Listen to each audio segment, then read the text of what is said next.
পকেটে নৌকার ভাড়া ছিল না বলে এক সন্ন্যাসী শটান ঝাঁপ দিল হাঙরে ভরা ভয়ঙ্কর সমুদ্রে।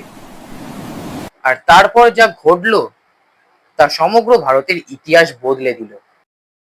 1892 সালে স্বামী বিবেকানন্দ সারা ভারত পায়ে হেঁটে পৌঁছলেন কন্যাকুমারী। সমুদ্রের মাঝে এক পাথর দেখে তিনি মনে করলেন সেই জায়গাটি হচ্ছে সেরা জায়গা ভারতের ভবিষ্যৎ নিয়ে চিন্তা করার। তখন ওনার কাছে কোনো পয়সা ছিল না। সমুদ্রের ধারের মাঝিরা সাফ জানিয়ে দিল পয়সা ছাড়া নৌকায় ওঠা যাবে না।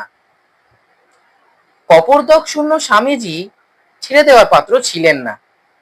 তিনি মাঝিদের অবাক করে ওদের চোখের সামনেই ঝাঁপ দিলেন হাঙরে ভরা উতাল সমুদ্রে।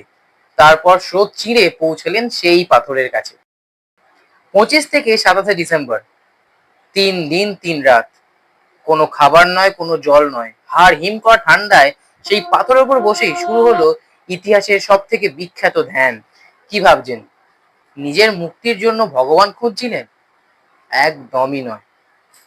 ওনার চোখের সামনে ভাসছিল তখন পরাধীন ভারতের অভুক্ত মানুষের মুখ। তিনি তখনই বুঝেছিলেন খালি পেটে ধর্ম হয় না। তিনি ওই পাথরের উপর বসেই শপথ নিলেন দেশের গরিব মানুষের মুখে খাবার তুলে দিতে তিনি পাশ্চাত্যে যাবেন। আর সেই কারণেই সেই পাথরটার নাম আজ বিবেকানন্দ রক মেমোরিয়াল।